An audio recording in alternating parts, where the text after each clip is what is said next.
Moi, j'ai une écrasante responsabilité, parce que d'abord, je n'ai pas à vous souhaiter la bienvenue, puisque vous êtes fait par le maître de maison. Je vais laisser les clés pour la soirée.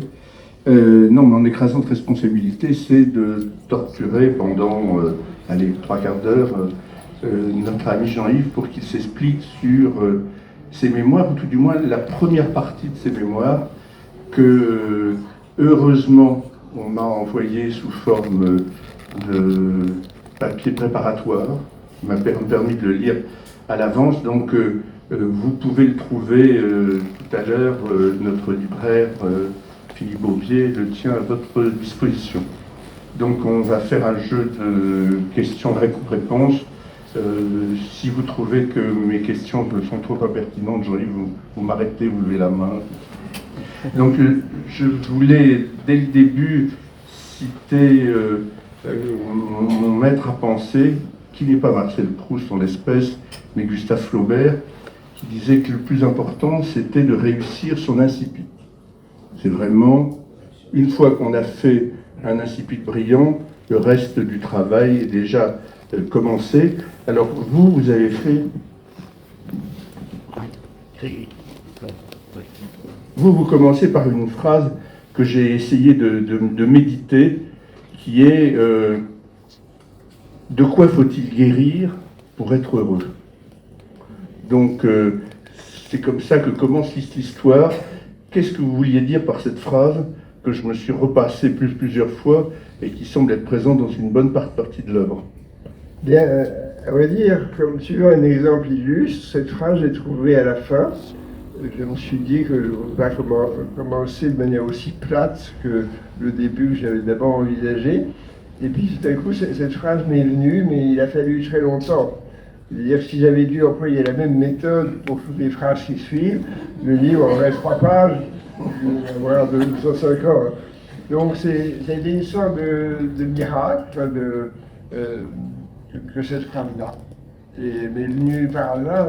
Vous mettez le doigt d'ailleurs sur le problème principal que j'ai rencontré, qui n'est pas de raconter des souvenirs, mais d'écrire de temps en temps, convenablement, d'avoir en somme des sursauts de style.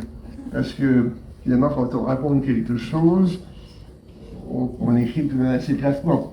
Et je suis né le 22 décembre 1932, etc. Donc il faut arriver à écrire, et c'est ça que j'ai trouvé le plus dur. Donc par sursaut, par temps de convulsion, de temps en temps j'ai trouvé des phrases, et puis d'autres fois elles ne venaient pas.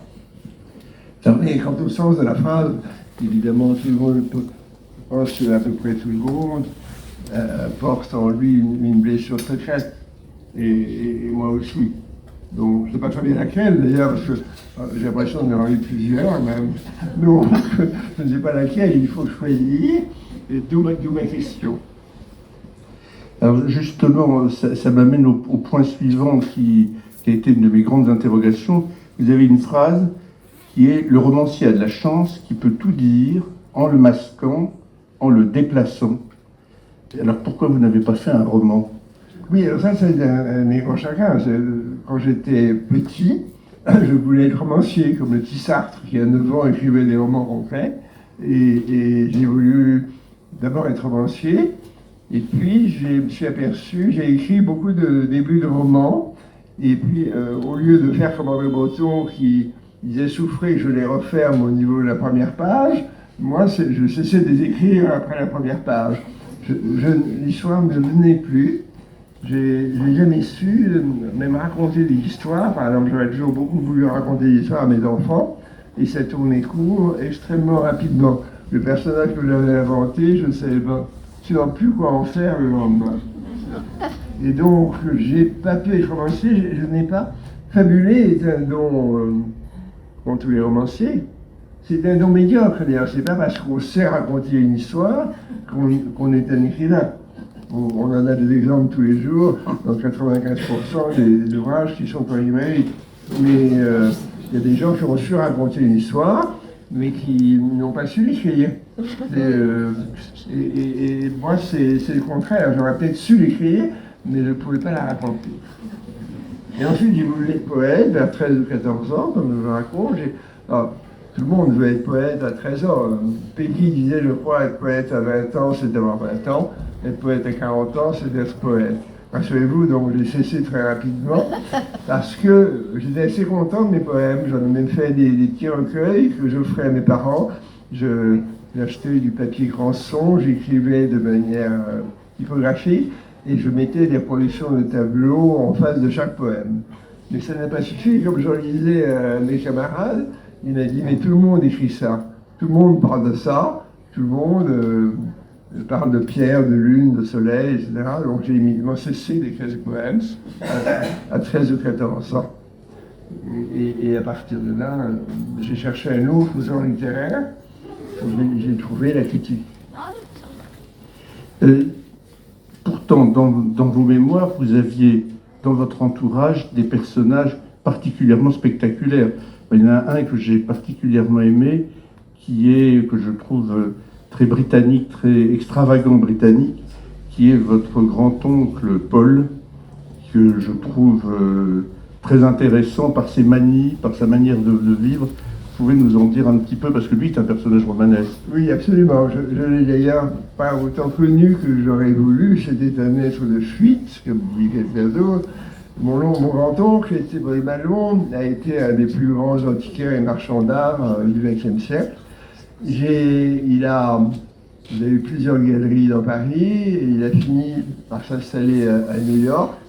Et il vivait entre un palace de New York, l'hôtel Meurice, où je suis allé le voir, et où il avait un appartement sur la cour, parce qu'il trouvait qu'il y avait trop de bruit sur les Tuileries, et donc sa chambre était absolument sinistre. Et j'ai m'étonné de ne voir aucun objet dans sa chambre. Il m'a dit, mais tout est sur fiche. Je vends sur fiche et sur photo. Et j'ai pu reconstituer une partie de sa collection. En 1920, il a publié un catalogue en 2 volumes, et chaque objet d'art était décrit par un conservateur du Louvre. Très, très connu, d'ailleurs, Mijon pour l'art islamique, ou bien il y avait le futur spécialiste de Dan Pesar pour l'art italien. Et c'était des statues pharaoniques en pied, des pièces chinoises inouïes, de 3 mètres de haut. C'était quelque chose d'extraordinaire. Tout ça doit maintenant être dans les musées. Il ressemblait à une sorte il ressemblait à un Shanghai tchèque, sorte de mandarin un peu âgé. Et il avait un château en Touraine qu'il avait complètement démeublé pour que personne d'Atibé ne vienne y coucher. Donc il y avait sa chambre et tout le reste c'était semblable. Il disait, il y a une auberge au village, je les loge dans le village, disait-il. Donc c'était... il donnait très généreusement des objets d'art. Il aimait beaucoup mon père, son neveu, et il lui avait donné un jour une magnifique boîte en lac rucher d'ivoire du XVIIe siècle, d'époque Ming, un objet très rare, et il lui a dit, c'est pour mettre tes gants. Et alors mon père lui a mis ses gants quand on l'emportait, et moi ensuite des pièces d'échecs. Il n'a pas arrangé la boîte, évidemment, nous ne savions pas du tout que c'était, et il a donné d'autres choses à la famille. Une magnifique peinture sur soie que ma mère détestait, comme tout ce qui faisait de mon père d'ailleurs. Et donc, un jour, elle a hélas revendu. Bref, il a laissé des traces et il m'a toujours fasciné, justement, parce que moi-même, en réalité, j'aurais préféré être un grand collectionneur, par exemple, comme vous, Jacques, ou à la rigueur un marchand d'art, et pas tellement un professeur. Ouais, encore qu'en matière de grands collectionneurs, vous avez une phrase que je trouve définitive et qui va vous fâcher avec tous les bibliophiles de Paris, qui est la suivante: on ne sait pas peindre, mais on possède des tableaux, on ne sait pas écrire, on devient bibliophile. Comment est-ce qu'on doit le prendre? Non, il y a des exceptions, heureusement, non. C'est pas ça. Vous avez, mais Je dois constater que beaucoup de bibliophiles, vous, encore Jacques, vous faites exception, mais beaucoup de bibliophiles n'écrivent pas. Certains ne lisent même pas les livres. Le colonel Sackles, on disait que le colonel Sackles ne lisait pas les livres qu'il achetait. Il lisait Télé 7 jours. Et Paris Match, c'est un petit collectionneur. On le confirme, mais... Il n'avait pas le grand bonheur que les livres vous ont causé. Ça, j'aimerais bien que vous en parliez, parce que c'est quelque chose qui compte pour beaucoup d'entre nous.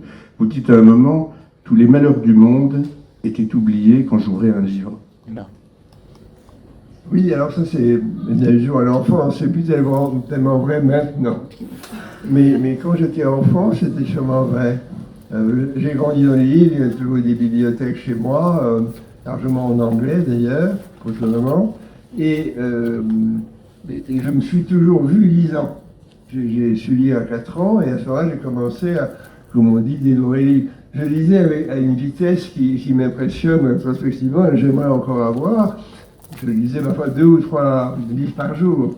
Et ce qui est ruineux pour la famille, parce qu'il faut toujours en acheter d'autres. Et je me rappelle, un été, j'avais découvert Agatha Christie, j'avais 12 ans ou 13 ans, j'avais conclu un accord avec une libraire de Dinard, et je vais rapporter les livres 2 heures après. Je lisais 3 Christie par jour, j'arrivais à 4 heures, j'avais déjà lu le premier, je rapportais à 7 heures, et le lendemain, le troisième, etc. Donc, et j'ai fait la même chose pour le faire, dévorer les volumes de Grace Wenzel. À chaque âge a correspondu à un auteur, parce que quand j'aime un écrivain, je lis tout aussi sans doute déjà. Alors justement, en parlant de Jules Verne, vous aviez écrit un livre qui lui était consacré. J'ai toujours adoré le titre qui est Regarde, de tous tes yeux regarde. Je trouve un des plus beaux titres de la langue française. Et là, vous parlez, pour ceux qui n'ont pas lu ce livre, précipitez-vous, et vous parlez d'un personnage là aussi intéressant de votre famille, qui est Ludovic Tadier. Est-ce que vous pourriez nous en dire un mot, Ludovic Tadier, qu'on ne découvre que dans ce livre sur Jules Verne? Alors j'en parle un peu aussi, c'est mon grand-père paternel qui était fils d'un petit entrepreneur breton, et il est né lui-même à Lannion. Il a donc fait, comme tous les Bretons, l'école navale, et il est sorti d'ailleurs dans les tout premiers. J'ai découvert d'ailleurs qu'à l'école navale, en ce temps-là, il y avait une épreuve de thème breton. Et j'ai compris que c'était pour parler aux matelots. Parce que, évidemment, beaucoup d'entre eux, encore, nous sommes vers 1890, ne devaient pas parler français. Donc il fallait leur parler en breton. Mon grand-père a été un des premiers commandants de sous-marins. Il a plongé dans le tsar Nicolas II à Cherbourg. Il a inventé un procédé, comme il était aussi ingénieur électricien, qui permettait de communiquer avec les sous-marins par téléphone, ce qu'on ne pouvait pas encore faire, mais qui était évidemment vital. Et puis, il a fait la guerre de 14, il a commandé une demi-escadre de sous-marins en Méditerranée. On ne faisait pas la guerre aux Turcs, aux sous-marins, mais aux Allemands. Ils venaient là. Vous savez que les Anglais s'étaient réservé la Manche, et la France s'était censée se battre en Méditerranée. Donc c'est pourquoi il était en Méditerranée. Et à peu près la moitié de son escadre a disparu. Les bateaux coulaient, les équipages disparaissaient avec... Et il était à Odessa au moment où l'armée française avait envoyé une mission pour aider les débris de l'Empire russe.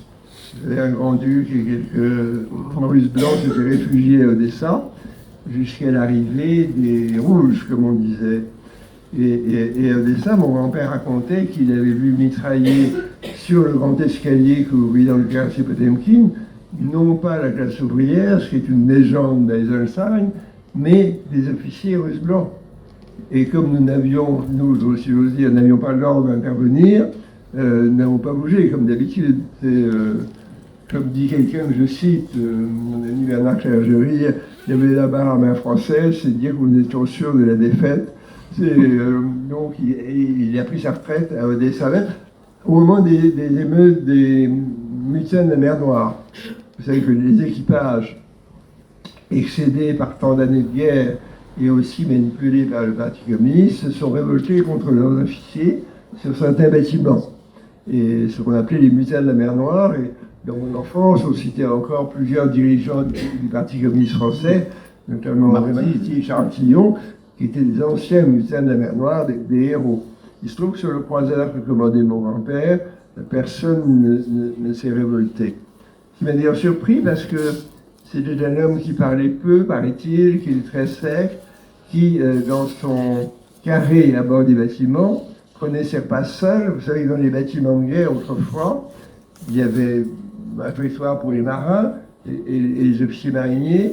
Il y avait la salle à manger des officiers et le commandant avait sa propre salle à manger. Et on me racontait que mon grand-père prenait ses repas tout seul avec un livre et n'invitait personne. Il est d'ailleurs, sur ces dossiers, je suis allé voir au ministère de la Guerre, on voit qu'il était, on disait que c'était un officier brillant, etc., mais qu'il avait un caractère un peu difficile, renfermé, etc. C'est bien qu'il n'ait jamais passé amiral, parce qu'il ne s'est pas livré aux acrobaties nécessaires pour avancer en grade. Et donc, il a pris sa retraite, il est devenu ingénieur électricien, il a inventé une voiture électrique, mais c'était au moment où, on connaît peu cette histoire, mais elle est pourtant passionnante. Il y a eu un moment où on ne savait pas si on allait faire des voitures à essence ou des voitures électriques. Et le lobby du pétrole l'a emporté, c'était bon, il y avait la Mésopotamie, etc. Et donc, les pétroliers l'ont emporté sur les électriciens, et c'est pour ça qu'on a pris un tournant qui a duré 100 ans, et maintenant on reparle de la voiture électrique. Alors, ce grand-père, je ne l'ai pas connu, malheureusement.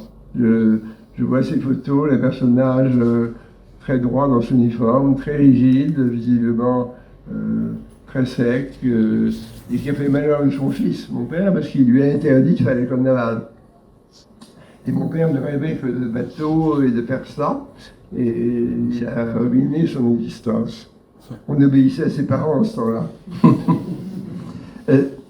Vous avez une phrase qui m'a troublé, mais il y en a beaucoup qui m'ont troublé, mais celle-là, plus particulièrement, c'est « Je suis incapable de lire un roman qui ne finit pas bien, et il m'arrive de m'en assurer en lisant la dernière page. » Je voulais savoir si vous aviez fait ça avec La Recherche du temps perdu. Mais oui, au fond. Oui, au fond. Mais ça, c'est un miracle avec La Recherche du temps perdu, c'est que ça ne finit pas. Il faut toujours recommencer, donc tout va bien. C'est tout à fait rassurant. Vous avez... il y a des phases très, très compliquées, et en particulier, vous tombez très régulièrement malade, même si jamais vous utilisez une formule que vous avez prise à Charles-Louis-Philippe, qui est « Les maladies sont les vacances des pauvres ». Vous interprétez ça comment? Oui, c'est-à-dire, ce que Charles-Louis voulait dire, c'est que dans tombant malade, il ne pouvait pas aller à l'école, ça lui donnait des vacances. Bon, j'ai repris la phrase, nous n'étions pas riches, c'est-à-dire pendant la guerre, ma mère et moi, évidemment. Et donc, la phrase s'appliquait aussi à moi. C'était une grande ressource contre beaucoup de choses, de tomber malade. Enfin, j'étais vraiment malade, d'ailleurs, j'avais de l'asthme. Et donc, j'avais des crises d'asthme, évidemment. Et quand je n'avais pas dormi la nuit, je disais avant le matin, il n'est pas question d'aller à l'école. Et comme je le dis, il y a des années où je suis allé, donc 3 mois en classe. Je dis ça d'ailleurs pour les gens qui auraient des enfants ou des petits-enfants à l'école et qui s'inquiéteraient de mauvais résultats scolaires, c'est pas grave du tout, il suffit de se faire sécher l'établissement, ils lisent et tout va bien. Il y a un point qui, en tant qu'hôtelier, m'intéresse particulièrement, c'est que des hôteliers, il y en a, on parle d'hôtels, on parle d'hôtellerie partout chez vous. D'abord, il y a des membres de votre famille qui l'ont été. J'ai découvert que vous aviez un grand-père roumain qui était né d'un père hôtelier déjà. Yasssi, donc déjà hôtelier en Roumanie, ça doit être toute une aventure. Et puis, parmi vos découvertes, il y a l'hôtel Eden, qui est, j'avais l'impression d'être à Balbec. Oui, tout à fait, mais moi aussi d'ailleurs. L'hôtel Eden à Montreux, qui existe toujours, mais qui ne fonctionne plus avec le même, qui appartient d'ailleurs à un ancien des forces aériennes françaises libres, qui doit avoir 106 ou 107 ans, un des années survivants de la guerre, un héros de la guerre. Dans le haut de l'hôtel, il y a le portrait de ce monsieur, couvert d'innombrables décorations, naturellement, et qui est toujours là. C'est assez inouï. Donc, on avait faim à Paris pendant la guerre, et même pas à Paris d'ailleurs. Et donc, dès que les portes se sont rouvertes, en quelque sorte, et que la paix est venue, mes parents on dit on va en Suisse. La Suisse, à l'époque, c'était très loin. On n'imagine pas à quel point les voyages ont changé. On allait en Suisse par un train de nuit. Bien sûr, on mettait 8 heures et c'était tout un dépaysement. On louait des petits oreillers, on louait des couvertures, on s'achetait bien sûr des livres. Et il y avait à la gare un autobus au nom de l'hôtel qui vous attendait, avec des chevaux, parfois encore, ou motorisés. Et à l'hôtel Eden, il y avait le directeur vous accueillait en jaquette et pantalon rayés. Et il y avait l'orchestre qui jouait au dîner. Il y avait un maître d'hôtel en Cuspi et serveur en veste blanche, donc quelques princes russes qui n'avaient pas eu de chance de la vie. Et allons, comme à Malbec, les chasseurs, les liftiers, les grooms, on n'ouvrait pas une porte soi-même. Et donc c'était un monde absolument incroyable quand on venait de Paris occupé, de Paris en guerre, etc. Et alors nous avions pris une pension complète qui comprenait 4 repas. Et il y avait le petit déjeuner, le déjeuner, le dîner complet et le dîner. Tellement on avait eu faim, en fait, je mangeais sans arrêt. Et j'adorais, alors il n'y avait pas d'enfants, malheureusement vous imaginez, évidemment en ce monde, c'est un monde pour les enfants. Donc ça, j'en étais un peu malheureux, alors je jouais au billard russe avec les chasseurs de l'hôtel, ou bien il y avait aux échecs avec mon père. Alors, il y a un endroit que vous citez plusieurs fois, que j'ai bien connu aussi, qui est le plat d'étain. Est-ce que vous pourriez nous parler du plat d'étain? Le plat d'étain qui existe toujours, qui était à l'époque rue du Vieux-Colombier, c'était le marchand des soldats de plomb. Il y en avait 2 à Paris à ce temps-là. J'ai collectionné beaucoup de choses, dont les soldats de plomb. Et j'étais passionné par ça, alors j'avais des régiments d'un peu de tout, des Écossais, des skirailleurs sénégalais, des sacrelaves, je me rappelle, etc. Un canon tracté sur rail, 1000 choses qu'on trouvait dans cette sorte d'antre de merveille. Et moi qui j'ai jamais fait aucune guerre, mais j'en ai subi quelques-unes, mais j'adorais pourtant les soldats. Je ne sais pas pourquoi d'ailleurs. Et si bien qu'un jour, beaucoup plus âgé, quand nous étions à Londres, je dirigeais l'Institut français, il y a une vente vers les Larbeaux, vous vous rappelez peut-être, là où vous étiez un bébé à ce moment-là. C'était la belle-fille de Larbeaux qui vendait ce qu'elle tenait de son beau-père. Et il y avait 12 gardes nobles de Louis XIV. Très joli, je téléphone à Pierre Berès, on a aussi peu les acheter, mais très volontiers. Et le lendemain, il m'appelle en me disant je vous en ai acheté 450 parce que c'était pas cher. J'ai compris d'ailleurs que Pierre Berès avait du pas cher, une notion même différente de la mienne. Mais il était là et je disais toujours, ces soldats de Larbeaux, lui il en avait 5000. Oui. Alors, 450, c'est qu'un dixième, même pas, de la collection Larbeaux, mais il les mettait dans des petites boîtes de cigarettes turques et il faisait lui-même les étiquettes. Il faisait, je sais pas, infanterie du Vatican, cavalerie romaine, de la main de Larbeaux. Et il a aussi des lettres aux marchands où il leur a expliqué comment était l'uniforme bulgare des chasseurs à pied vers le 1914 et qu'il fallait que ce soit comme ci et comme ça. Donc j'ai acquis tout ça, donc je ne sais absolument pas que faire d'ailleurs. Et vous n'avez pas eu le même goût que lui pour les drapeaux, parce qu'il avait un goût pour des drapeaux et des couleurs de drapeaux très étonnantes. Oui, ma préférée étant l'île Mourant. Oui. Mais c'est vrai que c'est très beau les drapeaux, mais j'en ai pas en fait, très peu. Oui. Bon, alors dans votre carrière, il y a un élément que très peu de gens connaissent, c'est la partie de votre vie comme acteur dramatique, où vous jouez, la seule pièce que vous ayez jouée était une pièce en latin. Pourquoi en latin et pourquoi vous êtes arrêté sur les chemins de la réussite en matière d'acteur? J'ai grandi chez les Jésuites à Franklin, de la 11e à la philosophie, et en classe de 6e. Ça n'a pas changé depuis Ignace de Loyola aurait été quand j'y étais. Et en 6e, on faisait jouer des pièces en latin écrites par notre professeur, un père jésuite. Donc c'est comme ça que j'ai appris mon rôle en latin et que nous l'avons joué. Ça ne s'est jamais reproduit, d'ailleurs, parce que on ne m'a jamais plus sélectionné pour faire du théâtre. Ça, je n'ai pas dû le faire. Donc ces années de Franklin vous laissent un souvenir un peu moyen, on va dire. Mais pourtant, quand vous devez un jour participer à une revue, vous choisissez comme revue une revue qui s'appelle Le Vin Nouveau. Je m'attendais à quelque chose ayant un trait à la gastronomie. Pas du tout. C'est un journal de cathos de gauche. Oui. Vous pouvez nous parler pourquoi Vin Nouveau et cathos de gauche, c'était quoi comme mélange? Il y avait en ce temps-là, en Cagne, je m'appelle un groupe Talas, Talamès, un groupe de catholiques qui faisait une revue, laquelle a été publiée par les éditions du Cerf à l'époque. Et qui n'avaient pas du tout la même tendance que maintenant. À l'époque, les éditions du Cerf, c'était les dominicains de gauche, c'était le père Congar, c'était le père Chenu, tous ceux qui ont illustré la pensée théologique française, jusqu'à ce que Pie XII ne les décime et ne les matraque d'une manière parfaitement stalinienne qui n'a jamais été complètement étudiée. Mais si Pie XII avait pu fusiller un certain nombre de prêtres, jésuites ou dominicains, il l'aurait fait. Et la curie aussi. Donc, alors, ces dominicains échappaient d'un petit coin aux éditions du Cerf aux foudres du Vatican, et ils finançaient cette revue qui tirait tout de même à peu près 1500 exemplaires. C'était pas rien.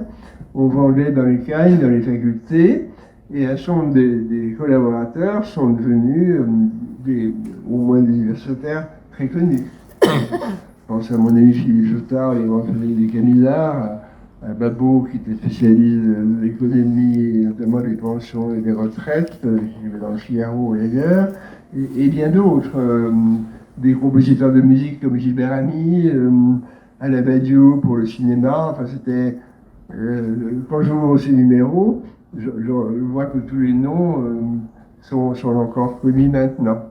Donc c'était une revue très bien. Et alors, la règle, c'était que le directeur restait 1 an, parce qu'après ça, il fallait préparer l'agrégation, et pas question de diriger une revue en préparant l'agrégation. Et c'est comme ça que nous avons fait des numéros spéciaux, dont un sur l'Afrique noire, par exemple. Nous étions en 1956.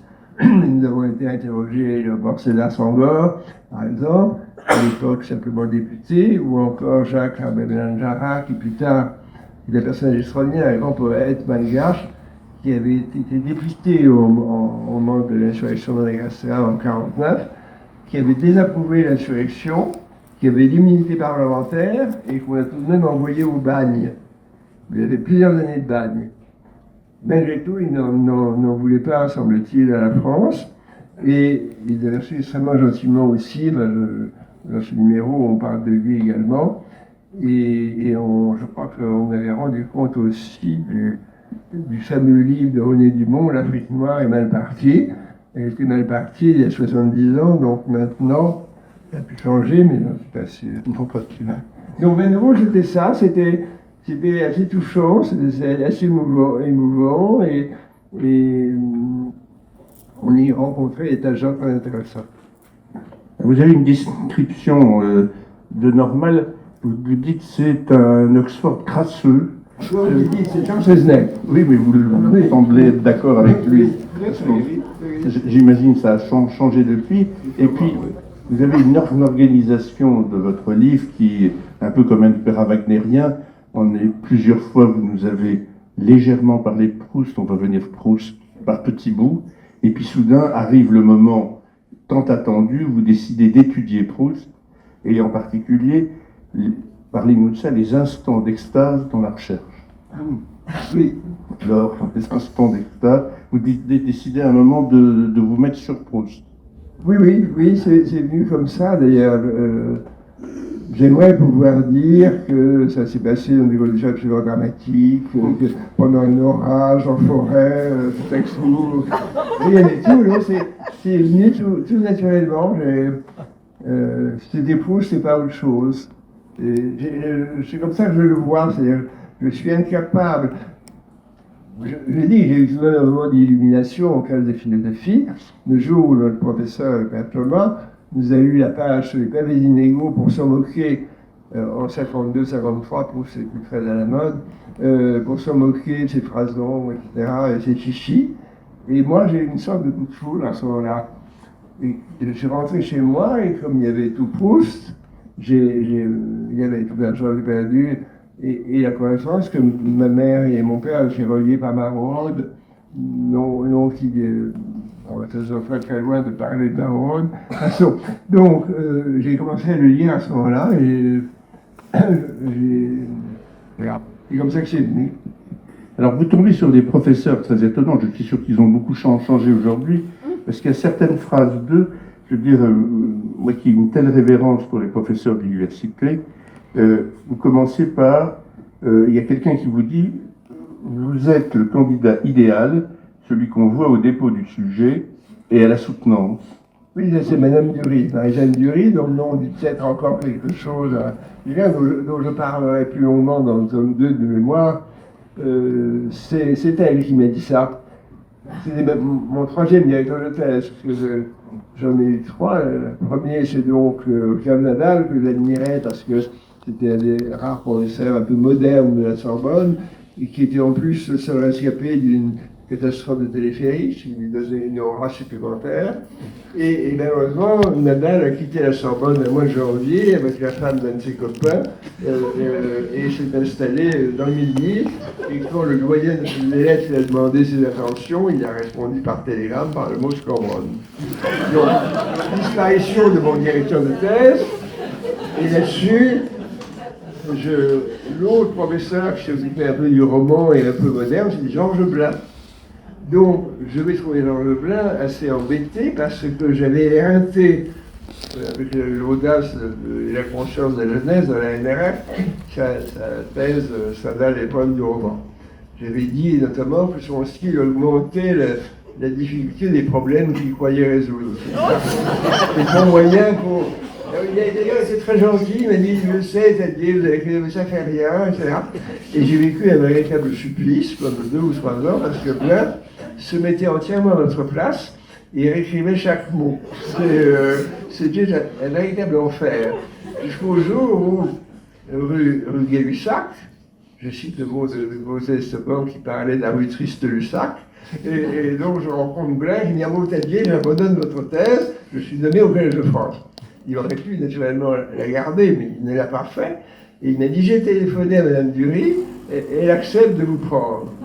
À ce moment-là, Madame Dury régnait surtout à ce moment-là. C'était une ancienne, pendant la guerre, elle était en Algérie, où elle avait joué un rôle auprès du gouvernement d'Alger. Et c'était un personnage qui inspirait énormément de crainte, de respect. Et elle dirigeait l'Institut français de la Sorbonne, l'école normale supérieure de jeunes filles, et 36 jours encore, elle était partout. Elle avait compris que dans l'université, si on veut obtenir de l'argent, il faut être partout. Donc je vais la voir, et elle ne me reproche pas du tout de ne pas être venue plus tôt, c'est vraiment très ennuyé. Et elle me rassure en me disant, voilà, la phrase que vous avez citée, et je m'occuperai toujours de votre carrière. Et effectivement, elle faisait lire les thèses par ces thésards plus âgés.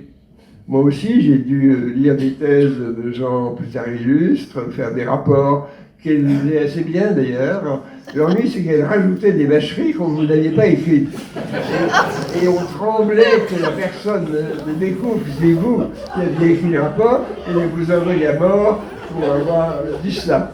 Donc, je ne donnerai pas de nom, mais j'ai vécu quelques moments. Et elle vous interdisait de finir. Elle s'est glissée 1 ou 2 fois tout de même, mais elle ne voulait pas qu'on assiste à la lecture de son propre rapport. Mais il y a un moment où vous mettez dans sa bouche le propos suivant, je ne vous lirai peut-être pas, mais je m'occuperai de votre carrière. Oui, absolument. C'est une idée curieuse du rôle du professeur, non? Mais non, pas du tout, c'est le plus utile. Quand on a des choses à dire, on n'a pas besoin qu'on vous embête, on vous dit faites plutôt ceci, mettez la deuxième partie avant la troisième, la page 22, vous l'avez déjà dit, page 11, pas du tout. Là, c'était idéal, en somme.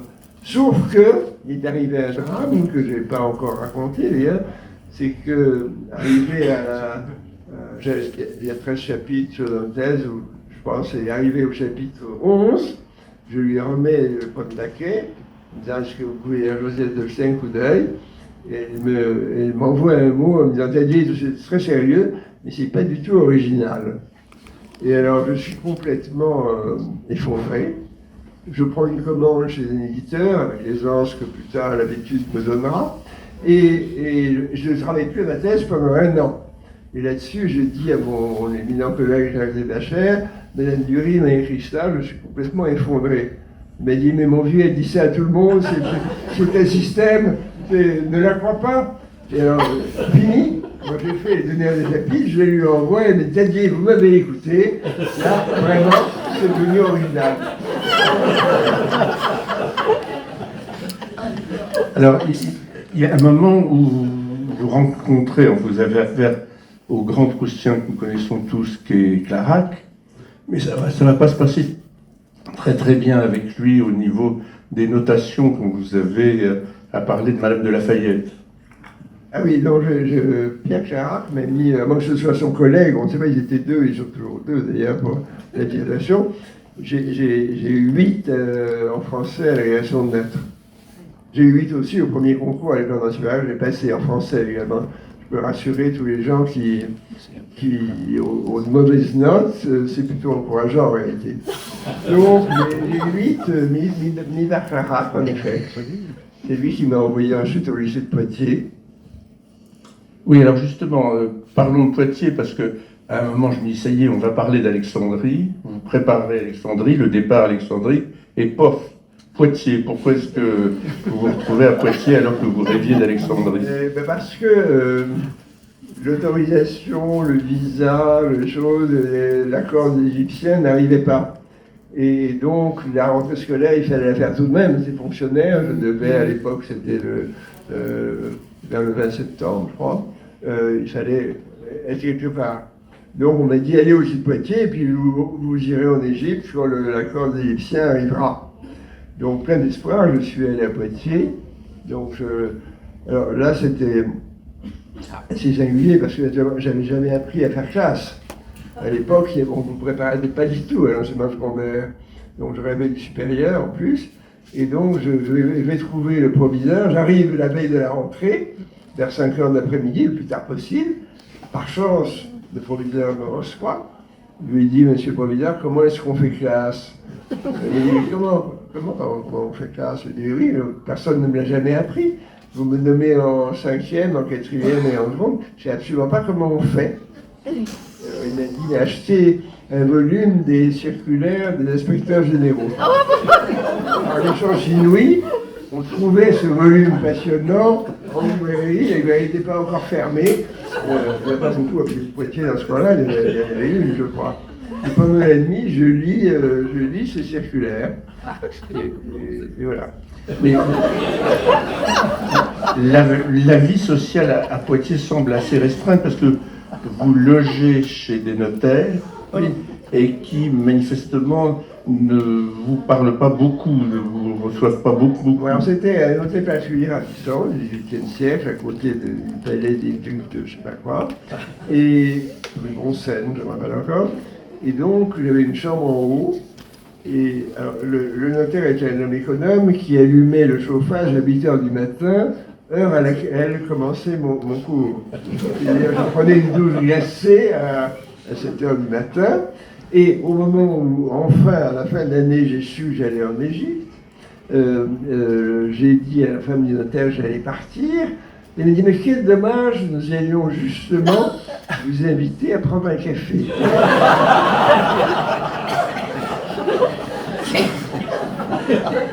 C'est pas mort. C'est une phrase que j'ai encore entendue plus tard d'elle-même.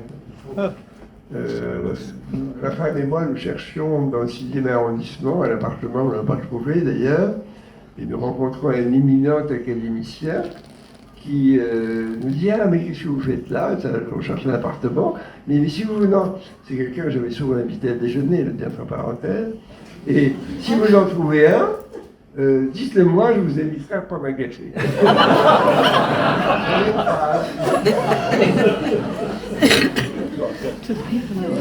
Justement, alors vous arrivez en Égypte, à cette époque-là, rejoindre Alexandrie, c'était tout un voyage. Enfin, on pouvait aller en avion, mais j'ai préféré le train et le bateau qui d'ailleurs étaient moins chers. Et donc, vous partez muni de littérature, mais de littérature de diplomate. Donc, Oui, avec une inconscience totale, je me voyais déjà ambassadeur, j'avais acheté des souvenirs, des livres maintenant des oubliés qui s'appellent Excellence et Plume Blanche et autres ouvrages un peu kitsch. Je les lisais, me voyant à leur place en train de traiter avec les puissances étrangères. Alors, mais l'Égypte dans laquelle vous arrivez est pleine de soubresauts, les Français ne sont pas vraiment à la mode, et ça va même arriver jusqu'au moment du 23 novembre 61, et au moment dont vous n'avez aucune idée. Il s'est passé quoi justement le 23 Oui, novembre 61? C'était la guerre d'Algérie. Donc la France et l'Égypte n'avaient plus de relations diplomatiques, de toute façon, depuis l'opération de Suez, en 1956. Et comme d'habitude, terminé par un désastre.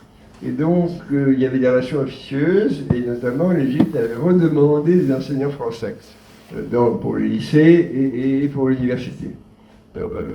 Alexandrie, mais pas au Caire. Comme ça que j'avais pu y aller. Pendant l'été 61, l'Égypte et la Syrie étaient un seul pays. Ça s'appelait la République arabe unie. La Syrie fait sécession à ce moment-là, une sécession que les services secrets n'ont pas prévue, égyptiens. Et il semble que pour se faire pardonner, comme font toujours les services secrets, ils montent un coup. Et donc, ils montent un faux complot des diplomates français en poste au Caire. C'était une commission officieuse, dite des biens français, menée par Jean-François Mattei, qui plus tard a été ambassadeur à Prague, par notre grand ami André Michel, qui était administrateur du Collège de France et de la BNF, et 2 ou 3 autres. Et nous apprenons, je partais pour le Fayoum avec des amis, je me trouve à la cafétéria de Hilton au Caire, et quelqu'un arrive en courant en disant on arrête tous les Français, on arrête tous les Français. Alors je dis comment ça, etc. On me dit oui, on a arrêté ce matin, on va vous arrêter aussi. Alors mes amis me disent ce qu'on fait, alors, je dis avec une audace que malheureusement je n'ai plus maintenant, on va tout de même au Fayoum, on nous arrêtera aussi bien là-bas qu'ici, mais au moins nous aurons vu le Fayoum. Et donc la moitié s'est dégonflée, et à 3 nous sommes partis tout de même pour le Fayoum. Et au retour, j'ai appris que seules 5 ou 6 personnes avaient été arrêtées, plus quelques Égyptiens accusés faussement d'espionnage, donc un grand ambassadeur à Paris qui s'appelait Adli Andraos, qui a acheté la résidence de l'ambassadeur d'Égypte, Bastienna par exemple, et qui était parfaitement francophone, et puis d'autres. Et ça ils ont été mis en prison, et un procès a eu lieu, un procès comme il y a dans les dictatures, qui commençait, et tout à coup arrivent les accords d'Évian. Et le jour même, Nasser fait interrompre le procès et libérer les prisonniers français, donc en avril. C'est un peu cette histoire-là, et moi, entre-temps, j'avais été rappelé au mois de janvier, parce qu'il y avait encore des fonctionnaires français en poste, d'un rang modeste comme le mien, et que le gouvernement français a rappelé par mesure de rétorsion, qui d'ailleurs était totalement indifférente aux Égyptiens, bien entendu, que je sois là ou ailleurs, ça ne les punissait pas beaucoup. Donc, mais nous, on avait été surtout très affolés, parce qu'il y avait des bruits de torture qui circulaient, des choses comme ça. On était très inquiets, on pouvait faire n'importe quoi en Égypte, on pouvait vous pendre aussi bien, donc, comme dans tous les régimes totalitaires. Et puis ça s'est finalement bien terminé. André Michel a écrit un très beau livre sur le repas du soir, sur ces moments en prison.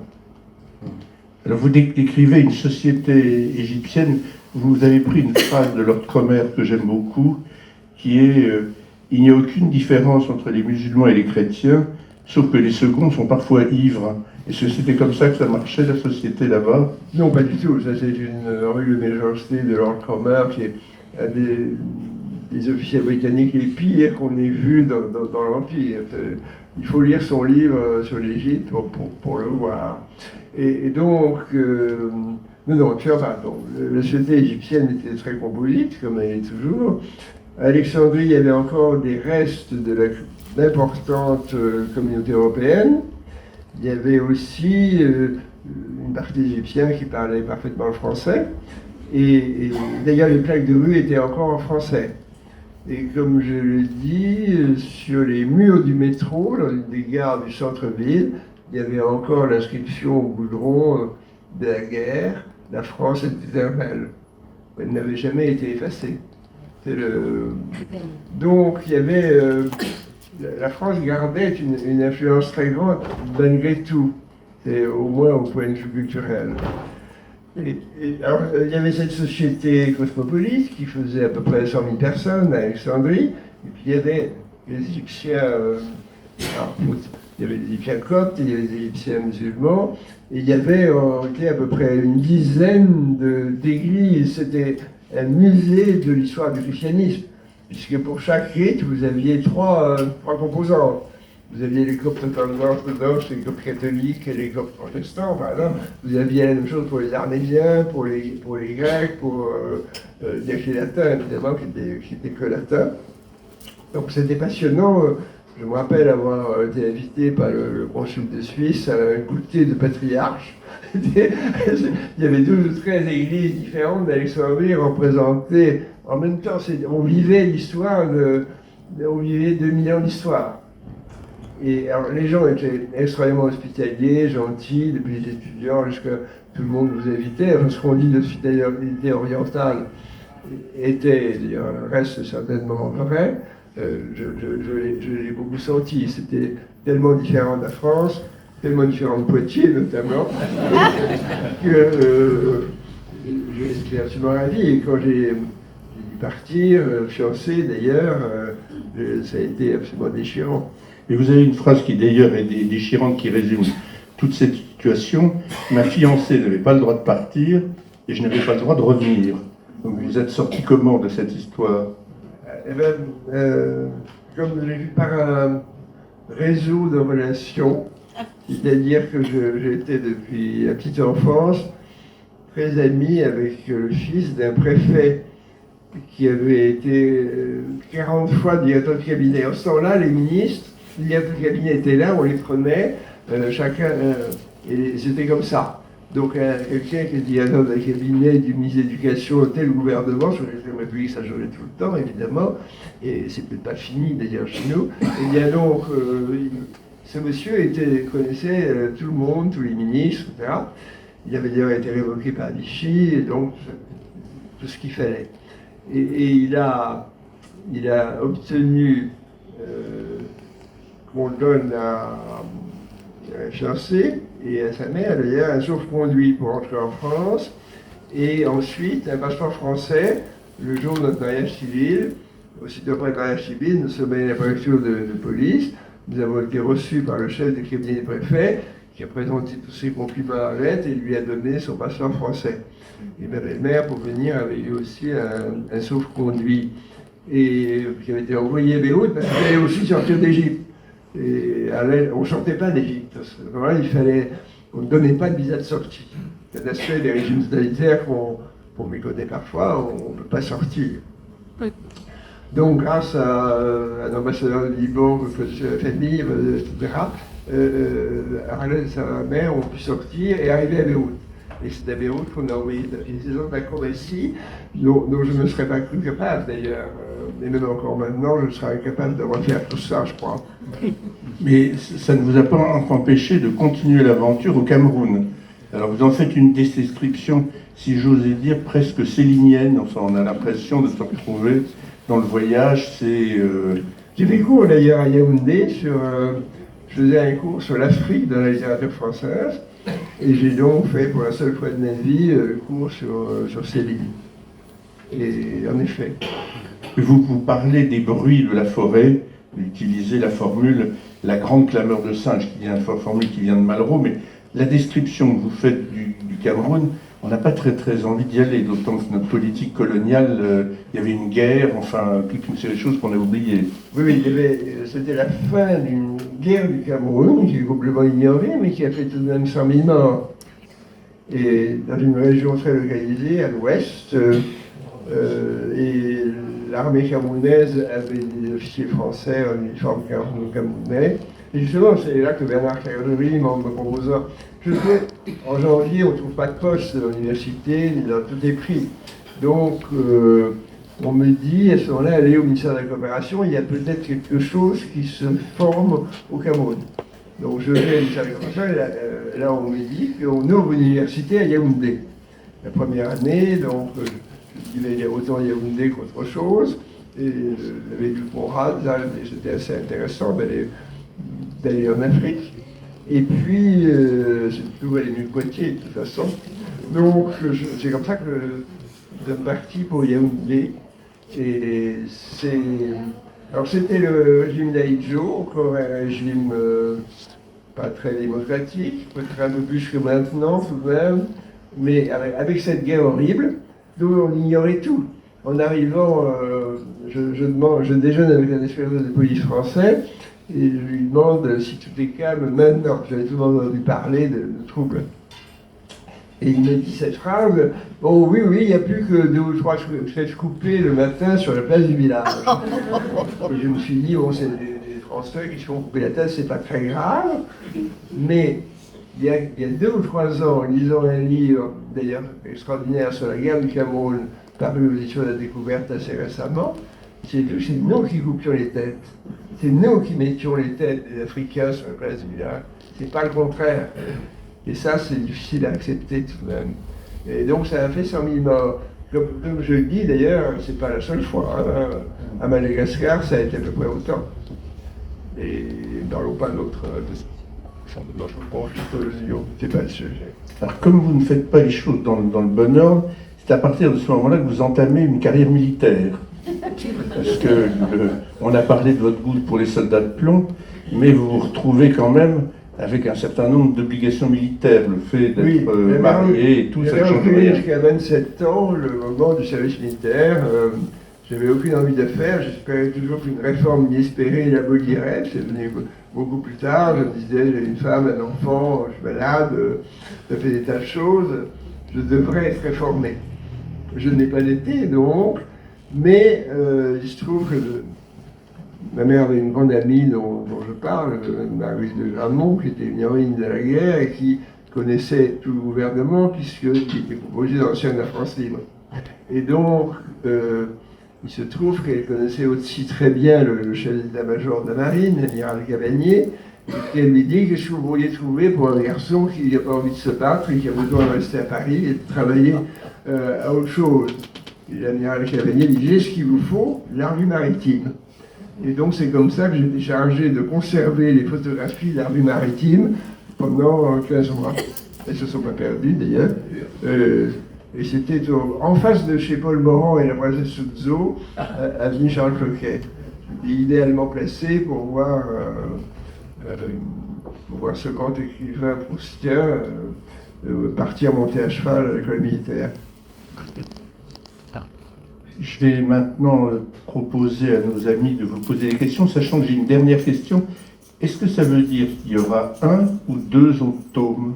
Et je verrai, là, c'est très compliqué. Vous savez bien, la mémoire, c'est des choses difficiles. Donc, vous ne savez jamais ce qui va venir. Il y a même maintenant, ce livre est sorti, je me dis parfois, mais j'aurais dû parler de ceci, j'aurais dû parler d'un tel, j'ai oublié de dire ceci, ça me revient après.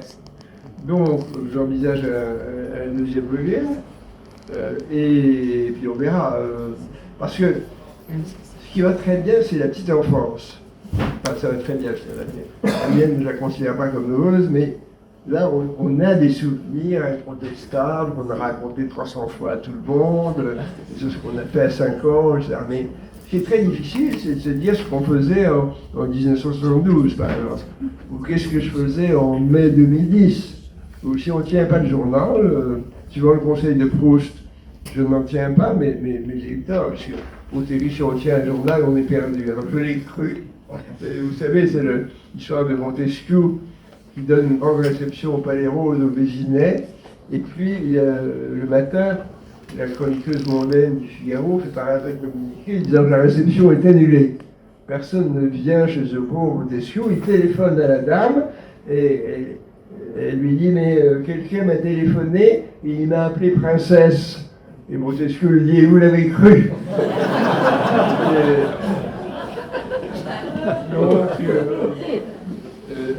Donc les souvenirs, c'est comme ça. Donc si j'en mets, je ferai 5 volumes, mais je pense que c'est raisonnable. Et en plus, c'est une question d'espérance de vie. Quand je lis le Carnet du Monde, je suis effrayé par tous les gens qui ont la mauvaise idée de mourir plus jeune que moi. C'est la chose qu'on remarque aussi et qui fait chapelle. Les marques de promotion, c'est évidemment.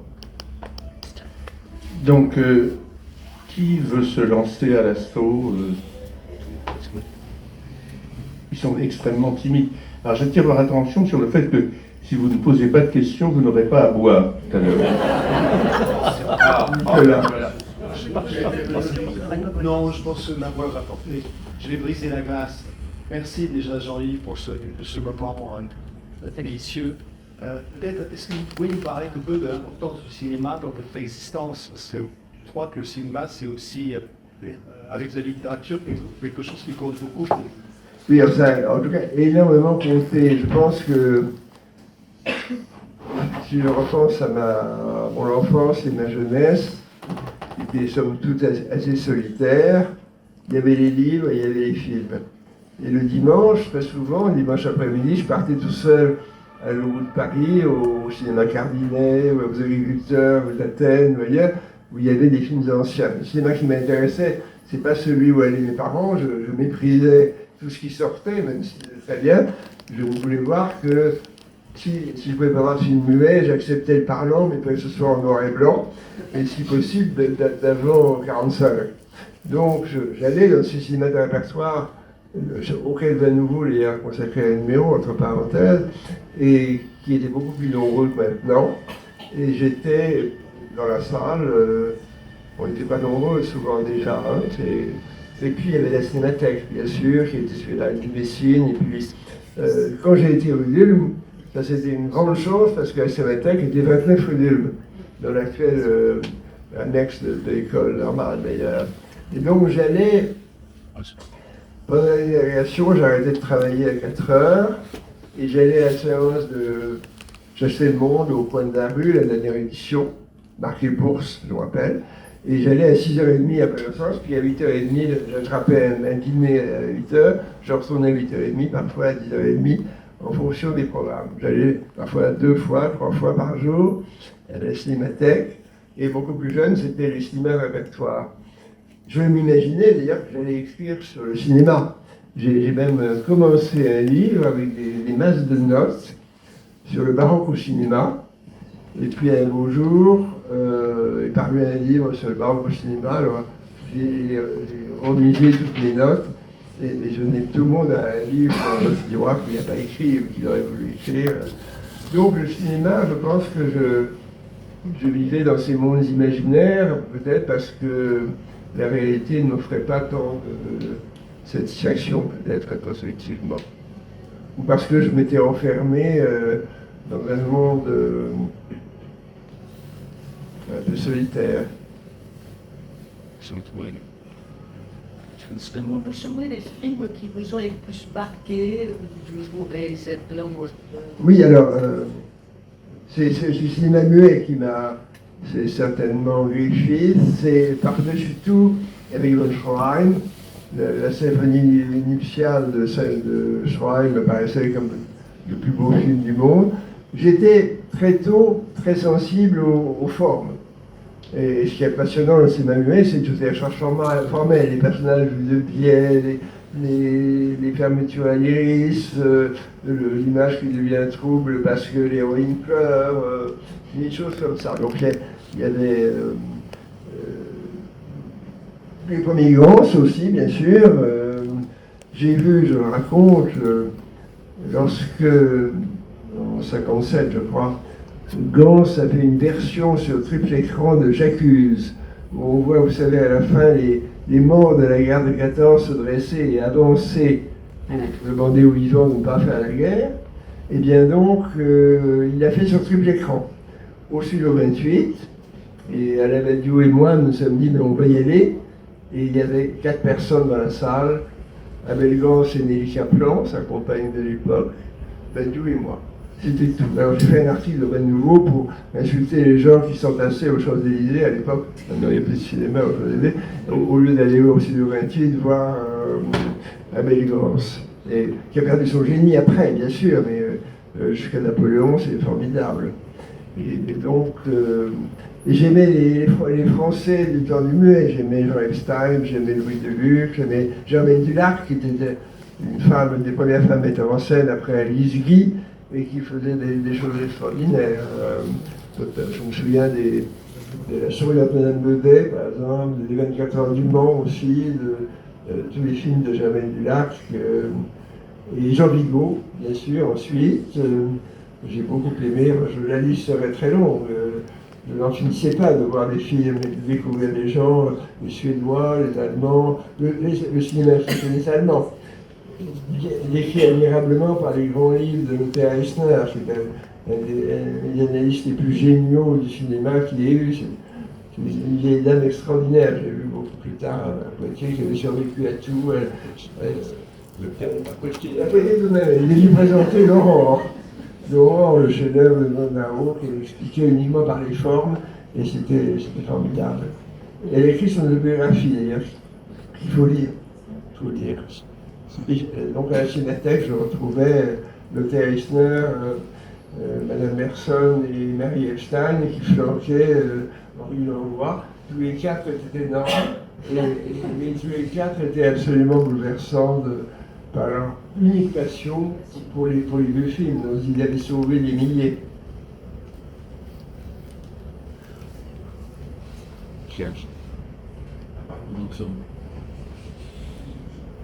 Musiker Zuschauers, Leute mehr wie Simi, Schreiber, Läufer, et je disais que moi, j'étais très bien sans cette garde que j'ai appris une très grande présence de votre mère dans le récit, notamment par les livres.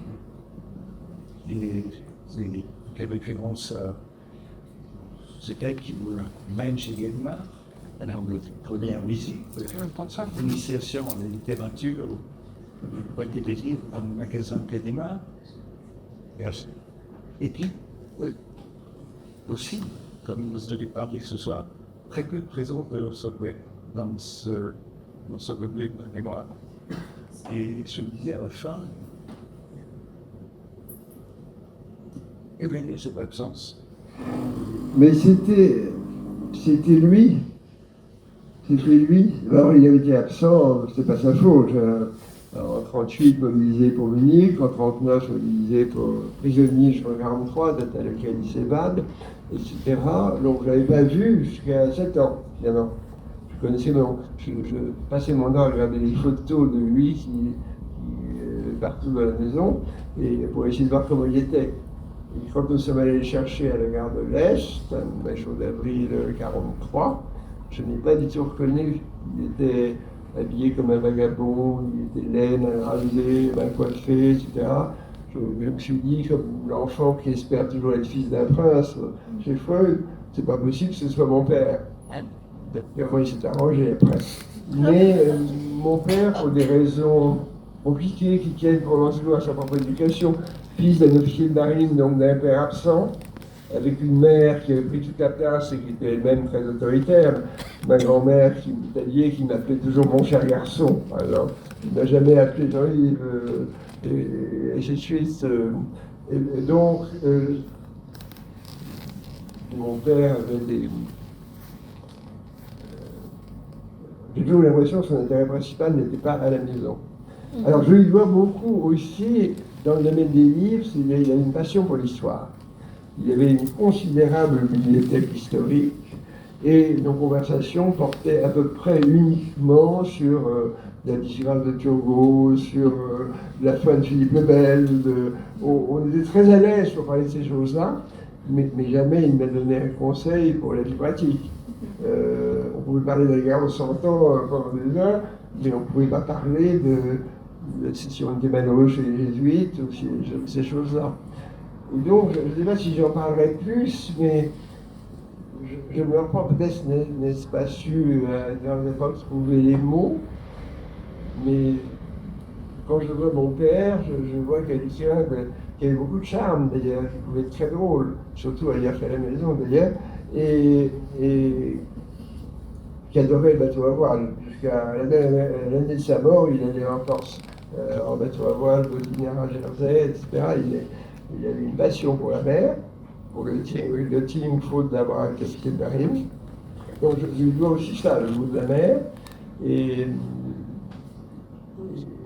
les livres d'histoire. Donc ma mère et mon père avaient deux bibliothèques différentes, mais je participais aux deux. Alors oui, il y a ce problème que je n'ai pas encore vraiment éclairci. D'ailleurs, je ne sais pas si je ne peux pas l'éclaircir. Vous ne pouvez pas comprendre un être de Schmitt. C'est pour comprendre une expression, je veux échapper à Proust, bien entendu, mais de temps en temps, il y a des mots qui reviennent. C'est quelque chose de Schmitt. J'aurais voulu que c'était tout autrement. Il n'a pas été. Vous dites à un moment qu'il aurait déclaré que ses plus belles années, c'était quand il était prisonnier. Oui, alors ça m'a beaucoup choqué, dans tous les sens du mot. Je pense qu'il voulait dire qu'il n'avait plus à décider, qu'il était sartrien, au fond. Il n'avait plus le poids de sa liberté. J'imagine. C'est ça que ça voulait dire. Puis il avait des copains très nombreux, on se serre les coudes dans ce monde. C'est comme vous savez, le cimetière. J'ai découvert véritablement la camaraderie au bord du lac de Fouin quand j'ai fait mes classes de marins. J'ai vu des fils de fermiers bretons qui tentaient de se suicider parce que c'est la première fois qu'ils quittaient la ferme familiale. J'ai vu, entendu parler de viols collectifs, et moi, bien sûr, 5 personnes pour une seule. J'ai, comme chef de chambrée, je racontais, mais sur 36 par chambrée, et dès que la lumière était éteinte, on avait des petits pas qui glissaient, et les sommiers qui commençaient à grincer, avec quelques gémissements. Je n'étais pas ça du tout dans mon... Parce que étudier Proust, c'est une chose, mais le vivre de manière pratique, c'est tout à fait différent. Ce Gomorrhe lu, c'est absolument formidable, mais quand vous êtes entouré d'une sorte de Sodome militaire, c'est tout à fait différent. Je vais me sentir que je fais là. Cher Jean-Yves, cette organisation, vous avez été interrogé sur Léna. Il me semble qu'il y a une autre passion dans votre vie, qui est la musique. Oui. Quand est-ce qu'elle est arrivée Eh bien, et quelle est la pratique de la musique? Difficilement, malheureusement, difficilement. C'est-à-dire j'avais très bien commencé, je chantais à 6 ans en classe de 10e, lorsque tout à coup la maîtresse s'interrompt et dit « Qu'est-ce qui chante faux là-bas au fond de la classe? C'est vous, Taguier, sortez du rang. » Et maintenant, vous ne chanterez plus parce que vous perturbez la classe.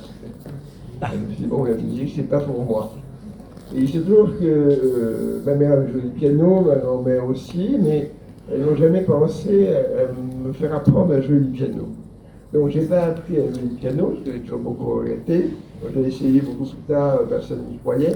Et donc, c'est vers l'âge de 13 ou 14 ans que mes meilleurs amis, Lila Sédou, avaient acheté les premiers micro-sillons. Il y avait, je partage encore toutes ces spécialistes, de symphonie de Darkentorer, par exemple, je les vois encore, ces disques.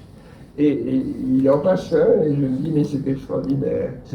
Mais alors, si je n'aimais pas la musique à l'époque, c'est que je pensais qu'il y avait quelque chose à comprendre. Avec la naïveté des enfants, je pensais qu'il fallait un dictionnaire. Que chaque groupe de notes signifiait je vais acheter du Sahara ou je vais pas le temps à Sahara. Je pensais qu'il fallait une grammaire ou un dictionnaire pour comprendre la musique. Donc, je me disais, ben, si Dieu, il faut apprendre tout ça, très bien. Et donc j'ai été délivré quand j'ai compris qu'il n'y avait rien à comprendre.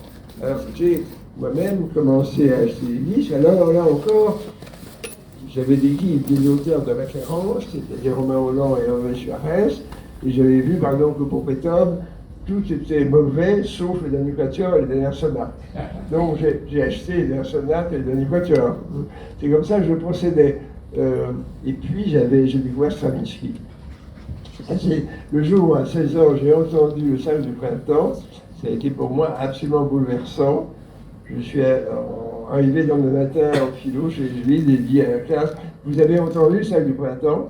Il y avait une seule personne autre qui avait entendu, qui est devenue mon ami d'ailleurs. Et donc j'ai acheté ce Stravinsky, toutes ces œuvres en disque. À ce moment-là, j'ai toujours la manie de vouloir connaître une œuvre complète quand ça me plaisait vraiment. Donc, à partir de là, c'est comme ça que c'est venu. J'allais au concert, bien entendu, dans la mesure où les moyens me le permettaient. Surtout la musique de chambre, le quatuor hongrois, le quatuor de Budapest, c'est vraiment merveilleux.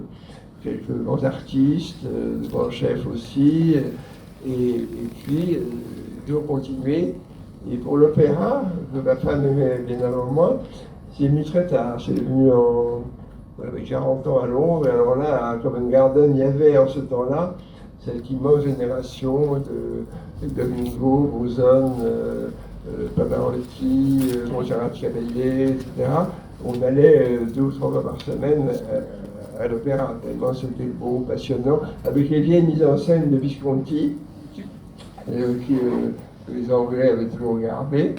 Et voilà, c'est comme ça que c'est venu. Et puis un beau jour, j'ai un peu écrit sur la musique. Et ça y est.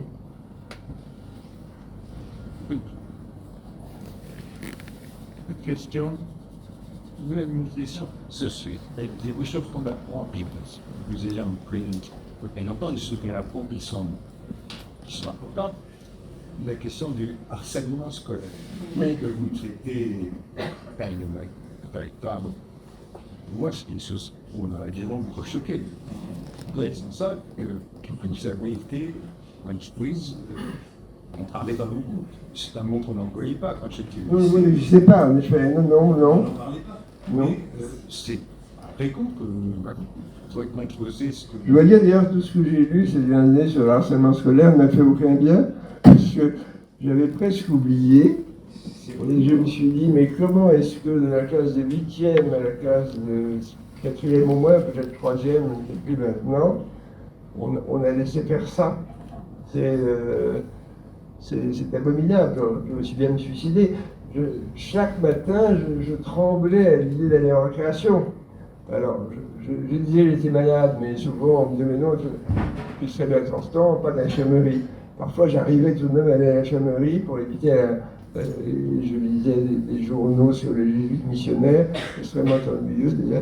Et voilà. Mais ça a duré très longtemps, et c'est une des 2 ou 3 choses qui ont littéralement empoisonné mon enfance. Je n'en parlerai pas si en même temps ce n'était pas une manière de dire, au cas où j'aurais un ou 2 lecteurs ou lectrices, ne vous inquiétez pas si ça vous arrive, ça arrive aux enfants, on s'en sort tout de même. Mais c'est arrivé à d'autres. Mais j'ai vu l'incroyable lâcheté et inconscience, non pas des enfants seulement, des harceleurs, mais des adultes, des groupes par groupe, je précise, c'était pas un seul, c'était des groupes 5 contre 1. Et bien donc, je raconte l'histoire de ce type qui me casse 3 ou 4 classes plus âgé que moi, qui se détache du rang et me donne un coup de poing très violent dans le plexus solaire. Là, je me mène plein, parce qu'à la loi du silence jouait aussi. Et on lui demande pourquoi il a fait ça, et il a répondu parce que sa tête ne me revenait pas. Donc oui, alors le harcèlement, ça a existé. Et alors on me disait, mais bats-toi, etc. Et malheureusement, je voyais au cinéma qu'on donnait des coups de poing dans les westerns que j'adorais, etc. Mais j'ai jamais pu donner un coup de poing à quelqu'un. J'ai jamais pu rendre, comme on disait, rien. Ça a été, oui, ça a été rétrospectivement scandaleux. Il n'y a pas que le seul scandale, j'en ai eu d'autres. Je le signale en passant discrètement. Donc j'ai pas été victime cette fois. Mais bien sûr, la pédophilie existait, le sadisme existait. Un sadisme déchaîné, digne de Dickens. C'est incroyable. Le surveillant général qui découle les élèves en leur donnant des coups de règle sur les fesses, ce genre de choses. Les élèves mis à genoux sur des règles avec des bras en croix, et dans le primaire avec un cahier qu'ils avaient fait là-dedans sur le cahier épinglé dans le dos. C'est des choses que je décris justement, parce qu'il faut qu'on le sache. Et lui, c'est très discret là-dessus. Voilà. Je ne sais pas si techniquement il s'est eu, mais c'est plus comme ça maintenant non plus. Mais enfin, ça, il y a 2 ou 3 choses qui. Dans tous les contes de fées, il y a l'effet Carabosse. Et comme dit un personnage de Woodhouse, Pigs have wings, je suis pas très heureux aujourd'hui, je crois que j'ai un pétale de rose plié sur mon matelas. Moi aussi, j'ai mes pétales de rose pliés sur le matelas.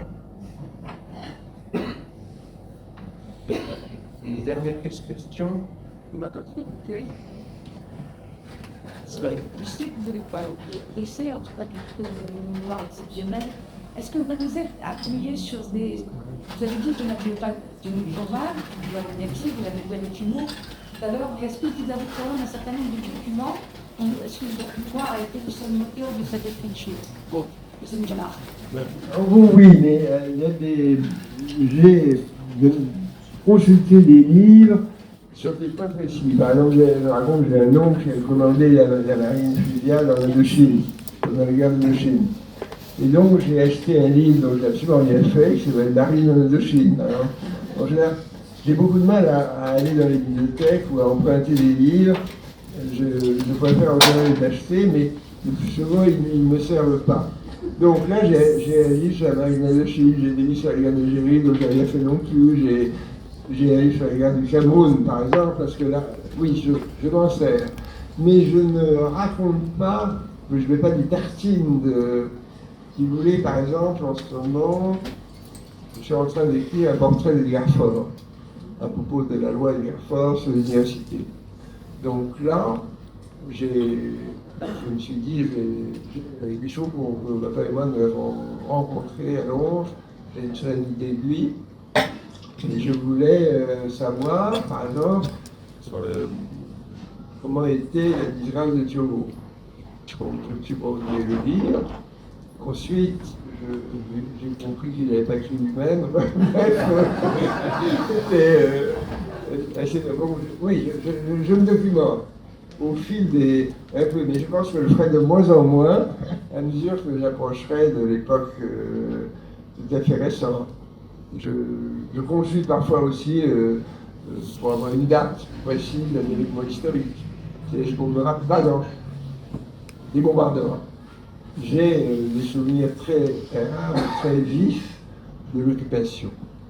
Parmi ces souvenirs, il y a les bombardements de Thionville et les usines que bombardaient les Alliés, à partir de 1942, étaient toujours venues Renault à Boulogne, Citroën à Lavette, etc. Et donc à Auteuil, les sur une immeuble d'esquí, et on passait des heures à la cave et j'entendais les bombes.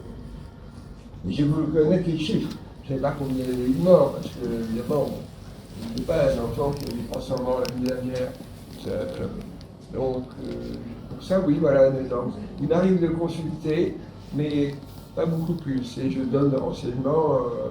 Chacun peut comprendre que ce n'est pas un souvenir. Quand vous dites que le show, il y a eu 800 morts, donc le bombardement. Je veux dire que je suis en train de regarder la copie des bombardements et je pense que je avec l'histoire de quoi fait. Ça me rappelle tout ça et on ne croit pas qu'on puisse se faire avec une variété consciente. Ça n'est un souvenir très net, mais je le complète pour avoir des chiffres parfois. Pas toujours, je ne vais pas m'ennuyer, mais c'est intéressant de savoir combien de Parisiens sont morts sous les bombes. Alors, les bombardements, c'était terrible parce que c'était nos amis. On ne voulait même pas s'en plaindre. Les partisans de Pétain s'en plaignaient. Mais nous, non, on était comme des gaullistes à la droite. Donc moi, il y a que fait de petits problèmes, mais tout de même, eh bien donc, on ne pouvait pas s'en plaindre, c'était nos amis qui... C'était un grand paradoxe, n'est-ce pas? Voilà un exemple. Vous nous avez préparé à 3 et 4 autres volumes. La dernière page du dernier volume finira-t-elle bien? Mais ce ne sera pas moi qui l'écrirai. Oui, évidemment. Alors, je ne sais pas si ça finit forcément toujours mal. C'est sûr. Écoutez, on va s'arrêter là. Je voudrais vraiment vous remercier au nom de toute l'Assemblée, je pense, pour vos propos spirituels, toujours érudits. On apprend plein de choses en vous écoutant et on rigole beaucoup. Et puis parfois, évidemment, il y a des moments comme les derniers que vous nous avez évoqués qui sont plus sombres. Voilà, je crois qu'on a tous envie de découvrir votre livre. Merci beaucoup, Jean-Yves. C'était vraiment un plaisir et un honneur de vous entendre. Et puis on vous dit à bientôt alors pour le prochain tome qu'on a hâte aussi de découvrir.